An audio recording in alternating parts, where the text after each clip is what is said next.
ओम श्री बृहस्पति नमः। आप सभी का हमारे YouTube चैनल पर हार्दिक स्वागत है। बृहस्पति देवता आप सभी की मनोकामनाएं पूर्ण करें। आज सुनिए बृहस्पति देवता की कथा। पौराणिक कथा के अनुसार भारतवर्ष में एक प्रतापी और दानी राजा राज्य करता था। वह नित्य गरीबों और ब्राह्मणों की सहायता करता था, लेकिन ये बात उसकी रानी को अच्छी नहीं लगती थी। वो न ही गरीबों को दान देती, न ही भगवान का पूजन करती थी और राजा को भी दान देने से मना किया करती थी। एक दिन राजा शिकार खेलने वन को गए हुए थे, तो रानी महल में अकेली थी। उसी समय बृहस्पति देव साधु वेश में राजा के महल में भिक्षा के लिए गए और भिक्षा मांगी। तब रानी ने भिक्षा देने से इनकार कर दिया और कहने लगी, हे साधु महाराज, मैं तो इस दान पुण्य से तंग आ गई हूँ। मेरा पति सारा धन लुटाते रहते हैं। मेरी इच्छा है कि हमारा धन नष्ट हो जाए और फिर न रहेगा बांस, न बजेगी बांसुरी। साधु ने कहा, देवी तुम तो बड़ी विचित्र हो। धन संतान तो सभी चाहते हैं, पुत्र और लक्ष्मी तो पापी के घर भी होनी चाहिए। यदि तुम्हारे पास अधिक धन है तो भूखों को भोजन दो, प्यासों के लिए प्याऊ बनवाओ, मुसाफिरों के लिए धर्मशालाएं खुलवाओ। जो निर्धन अपनी कुंवारी कन्याओं का विवाह नहीं कर सकते, उनका विवाह करा दो। ऐसे और कई काम हैं जिनके करने से तुम्हारा यश लोक परलोक में फैलेगा। परंतु रानी पर उपदेश का कोई प्रभाव नहीं पड़ा। वो बोली, महाराज आप मुझे कुछ मत समझाइए। मैं ऐसा धन ही नहीं चाहती जो हर जगह बांटती फिरूं। तब साधु महाराज ने उत्तर दिया, यदि तुम्हारी ऐसी इच्छा है तो तथास्तु। तुम ऐसा करना कि बृहस्पतिवार को घर लीपकर पीली मिट्टी से अपना सिर धोकर स्नान करना, भट्टी चढ़ाकर कपड़े धोना। ऐसा करने से तुम्हारा सारा धन नष्ट हो जाएगा। इतना कहकर वे साधु महाराज वहां से आलोप हो गए। साधु के कहे अनुसार सभी बातों को पूरा करते करते रानी को केवल 3 बृहस्पतिवार ही बीते थे कि उसकी सारी समस्त धन संपत्ति नष्ट हो गई। अब भोजन के लिए राजा का परिवार तरसने लगा। तब एक दिन राजा ने रानी से कहा कि हे रानी, तुम यहीं रहो, मैं दूसरे देश को जाता हूँ, क्योंकि यहाँ पर सभी लोग मुझे जानते हैं, इसलिए मैं कोई छोटा कार्य यहाँ नहीं कर सकता। ऐसा कहकर राजा परदेश चला गया। वहाँ वह जंगल से लकड़ियां काट कर लाता और शहर में बेचता। इस तरह वह अपना जीवन व्यतीत करने लगा। इधर राजा के परदेश जाते ही रानी और दासी दुखी रहने लगी। एक बार जब रानी और दासी को 7 दिन तक बिना भोजन के रहना पड़ा, तो रानी ने अपनी दासी से कहा, हे दासी, पास ही के नगर में मेरी बहन रहती है, वह बड़ी धनवान है। तू उसके पास जा और कुछ ले आ, ताकि थोड़ी बहुत गुजर बसर हो जाए। तब दासी रानी की बहन के पास गई। उस दिन गुरुवार था और रानी की बहन उस समय बृहस्पतिवार व्रत की कथा सुन रही थी। दासी ने रानी की बहन को अपनी रानी का संदेश दिया, लेकिन रानी की बड़ी बहन ने कोई उत्तर नहीं दिया। जब दासी को रानी की बहन से कोई उत्तर नहीं मिला, तो वह बहुत दुखी हुई और उसे क्रोध भी आया। दासी ने वापस आकर रानी को सारी बात बता दी। सुनकर रानी ने अपने भाग्य को बहुत कोसा। उधर रानी की बहन ने सोचा कि मेरी बहन की दासी आई थी, परंतु मैं उसे नहीं बोली, इससे तो वह बहुत दुखी हुई होगी। कथा सुनकर और पूजन समाप्त करके वह अपनी बहन के घर आ गई और कहने लगी, हे बहन, मैं बृहस्पतिवार का व्रत कर रही थी, तुम्हारी दासी मेरे घर आई थी, परंतु जब तक कथा होती है तब तक न तो उठते हैं और न ही बोलते हैं, इसलिए मैं नहीं बोली। कहो दासी क्यों गई थी? रानी बोली, बहन तुमसे क्या छुपाऊं, हमारे घर में खाने को अनाज नहीं था। ऐसा कहते कहते रानी की आंखें भर आई। उसने दासी समेत पिछले 7 दिनों से भूखे रहने की बात अपनी बहन को विस्तार पूर्वक सुना दी। रानी की बहन बोली, देखो बहन, भगवान बृहस्पति देव सभी की मनोकामनाएं पूर्ण करते हैं। देखो शायद तुम्हारे घर में अनाज रखा हो। पहले तो रानी को विश्वास नहीं हुआ, पर बहन के आग्रह करने पर उसने अपनी दासी को अंदर भेजा, तो उसे सचमुच अनाज से भरा एक घड़ा मिल गया। ये देखकर दासी को भी बड़ी हैरानी हुई। तब दासी रानी से कहने लगी, हे रानी, जब हमको भोजन नहीं मिलता तो हम व्रत ही तो करते हैं, इसलिए क्यों ना इनसे व्रत और कथा की विधि पूछ ली जाए, ताकि हम भी व्रत कर सकें। तब रानी ने अपनी बहन से बृहस्पतिवार व्रत के बारे में पूछा। उसकी बहन ने बताया, बृहस्पतिवार के व्रत में चने की दाल और मुनक्का से विष्णु भगवान का केले की जड़ में पूजन करे तथा दीपक जलाए, व्रत कथा सुने और पीला भोजन ही करे। इससे बृहस्पति देव प्रसन्न होते हैं।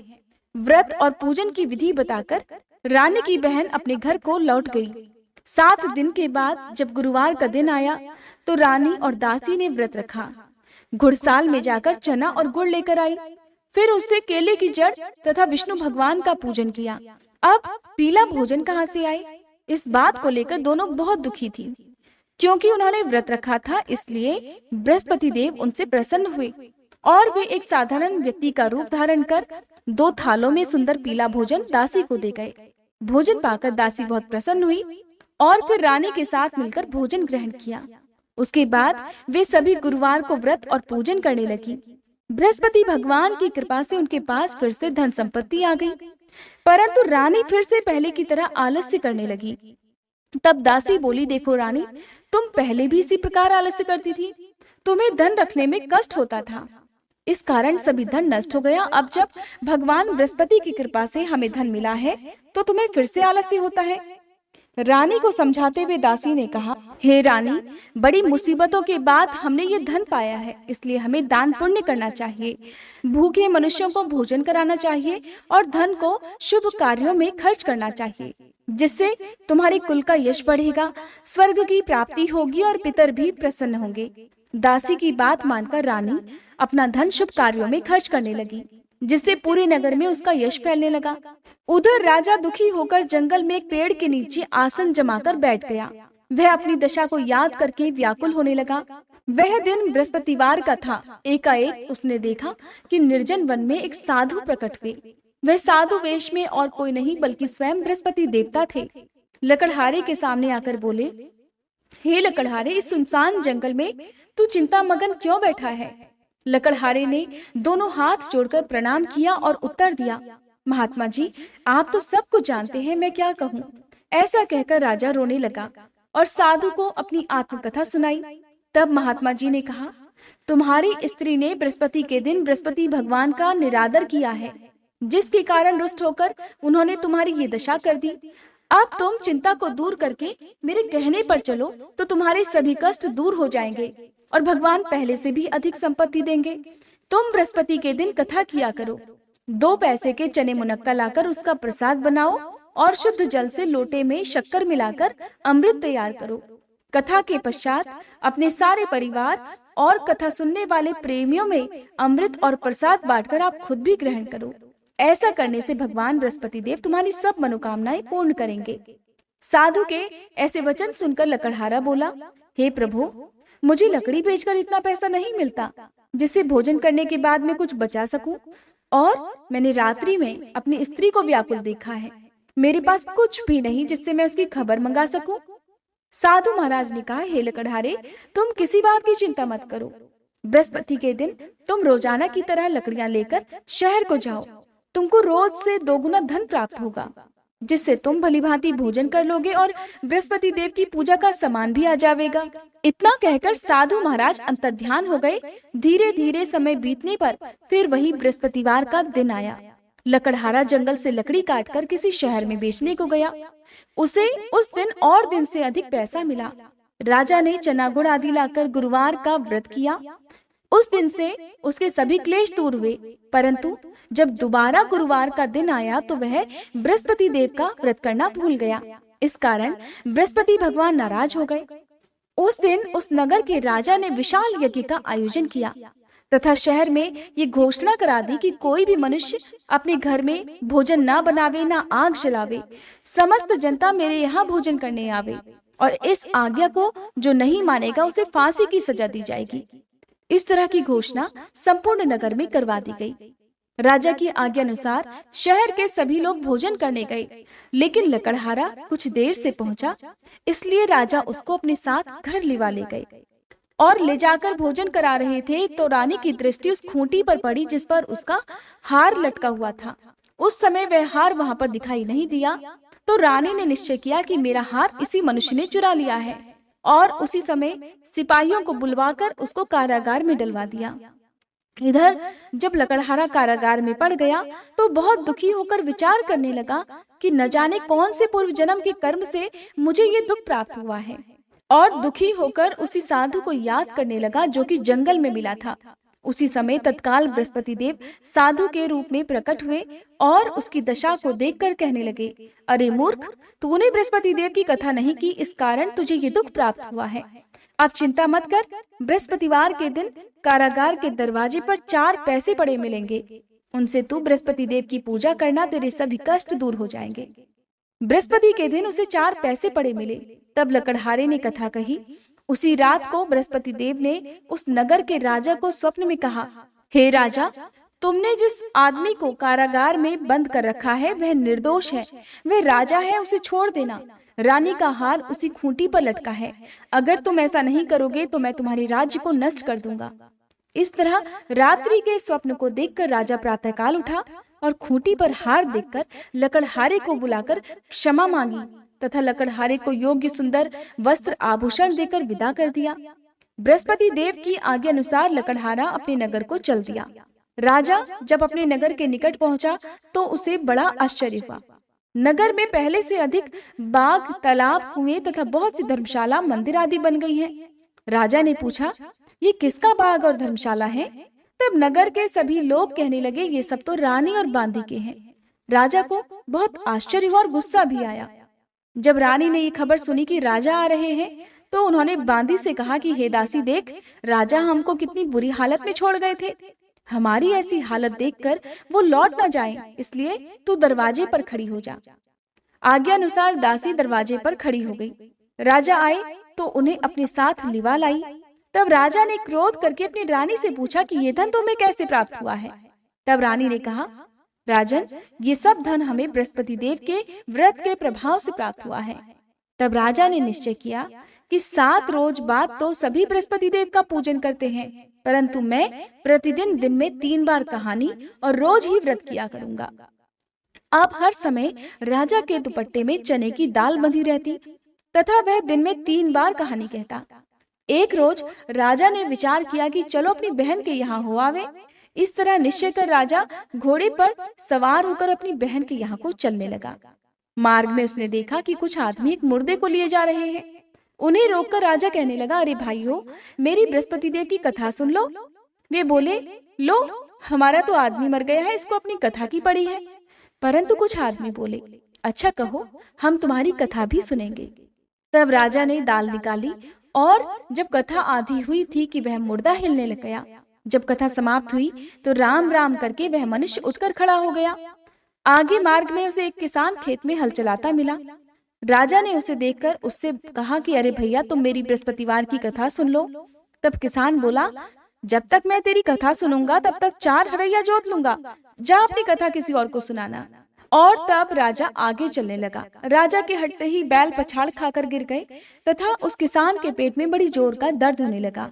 उस समय किसान की माँ रोटी लेकर आई। उसने जब ये देखा तो अपने पुत्र से सब हाल पूछा और बेटे ने भी सभी हाल कह दिया। तो वह बुढ़िया दौड़ी दौड़ी उस घुड़सवार के पास गई और उससे बोली, मैं तेरी कथा सुनूंगी, तू अपनी कथा मेरे खेत पर चलकर ही कहना। राजा ने बुढ़िया के खेत पर जाकर कथा कही, जिसके सुनते ही उसके बैल उठ खड़े हुए तथा किसान के पेट का दर्द भी बंद हो गया। अब राजा अपनी बहन के घर पहुंच गया तो बहन ने अपने भाई की खूब मेहमानी की। दूसरे रोज प्रातःकाल जब राजा जगा तो देखने लगा कि सभी लोग भोजन कर रहे हैं। राजा ने अपनी बहन से कहा कि ऐसा कोई मनुष्य है यहाँ जिसने भोजन ना किया हो, मेरी बृहस्पतिवार की कथा सुन ले। बहन बोली, हे भैया, ये देश तो ऐसा ही है, पहले यहाँ लोग भोजन करते हैं, बाद में अन्य कोई काम करते हैं। अगर कोई पड़ोस में हो तो देख आऊं। वह ऐसा कहकर देखने चली गई, परंतु उसे कोई ऐसा व्यक्ति नहीं मिला जिसने भोजन न किया हो। अतः वह एक कुम्हार के घर गई जिसका लड़का बीमार था। उसे मालूम हुआ कि उनके यहाँ 3 रोज से किसी ने भोजन नहीं किया है। रानी ने अपने भाई की कथा सुनने के लिए कुम्हार से कहा तो वह तुरंत तैयार हो गया। राजा ने जाकर बृहस्पतिवार की कथा कही, जिसको सुनकर उसका लड़का ठीक हो गया। अब तो राजा की चारों तरफ प्रशंसा होने लगी। एक दिन राजा ने अपनी बहन से कहा कि हे बहन, अब हम अपने घर को जाएंगे, तुम भी तैयार हो जाओ। राजा की बहन ने अपनी सास से कहा। सास ने कहा, हाँ चली जा, परंतु अपने लड़कों को मत ले जाना, क्योंकि तेरे भाई की कोई औलाद नहीं है। बहन ने अपने भैया से कहा, हे भैया, मैं तो चलूंगी, पर कोई बालक नहीं जाएगा। राजा बोला, जब कोई बालक ही नहीं चलेगा तब तुम भी क्या करोगी? और बड़े दुखी मन से राजा अपने नगर को लौट आया। राजा ने घर आकर अपनी रानी से कहा, हम निर्वंशी राजा हैं, हमारा मुंह देखने का धर्म नहीं है और कुछ भोजन आदि नहीं किया। रानी बोली, हे प्रभु, बृहस्पति देव ने हमें सब कुछ दिया है, वो हमें औलाद भी अवश्य देंगे। उसी रात को बृहस्पति देव ने राजा से स्वप्न में कहा, हे राजा, उठ, सभी सोच त्याग दे, तेरी रानी गर्भ से है। राजा को ये बात सुनकर बड़ी खुशी हुई। 9वें महीने में रानी के गर्भ से एक सुंदर पुत्र पैदा हुआ। तब राजा बोला, हे रानी, स्त्री बिना भोजन के रह सकती है, पर बिना कहे नहीं रह सकती। जब मेरी बहन आए तो तुम उससे कुछ मत कहना। रानी ने सुनकर हाँ कर दिया। उधर जब राजा की बहन ने ये शुभ समाचार सुना तो वो बहुत खुश हुई तथा बधाई लेकर अपने भाई के यहाँ आई। तभी रानी ने कहा, घोड़ा चढ़कर तो नहीं आई, गधा चढ़ी आई। राजा की बहन बोली, भाभी, मैं इस प्रकार नहीं कहती तो तुम्हें औलाद कैसे मिलती? बृहस्पति देव ऐसे ही हैं, जैसे जिसके मन में कामनाएं हैं सभी को पूर्ण करते हैं। जो सद्भावना पूर्वक बृहस्पतिवार का व्रत करता है और कथा पढ़ता है अथवा सुनता है और दूसरों को सुनाता है, बृहस्पति देव उसकी सभी मनोकामनाएं पूर्ण करते हैं। प्रेम से बोलिए बृहस्पति देवता की जय। ओम जय बृहस्पति देवा, स्वामी जय बृहस्पति देवा। छिन छिन भोग लगाऊं कदली फल मेवा। ओम जय बृहस्पति देवा। तुम पूर्ण परमात्मा, तुम अंतर्यामी, स्वामी तुम अंतर्यामी। जगत पिता जगदीश्वर, तुम सबके स्वामी। ओम जय बृहस्पति देवा। चरणामृत निज निर्मल, सब पातक हरता, स्वामी सब पातक हरता। सकल मनोरथ दायक, कृपा करो भरता। ओम जय बृहस्पति देवा। तन मन धन अर्पण कर, जो जन शरण पड़े, प्रभु जो जन शरण पड़े। प्रभु प्रकट तब होकर, आकर द्वार खड़े। ओम जय बृहस्पति देवा। दीन दयाल दयानिधि, भक्तन हितकारी, स्वामी भक्तन हितकारी।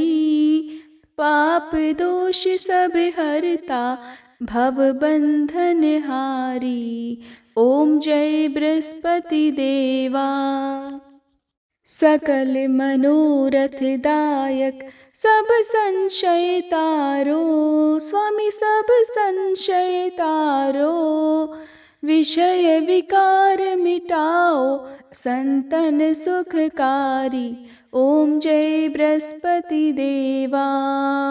ओम जय बृहस्पति देवा, स्वामी जय बृहस्पति देवा। छिन छिन भोग लगाऊं कदली फल मेवा। ओम जय बृहस्पति देवा। ओम जय बृहस्पति देवा।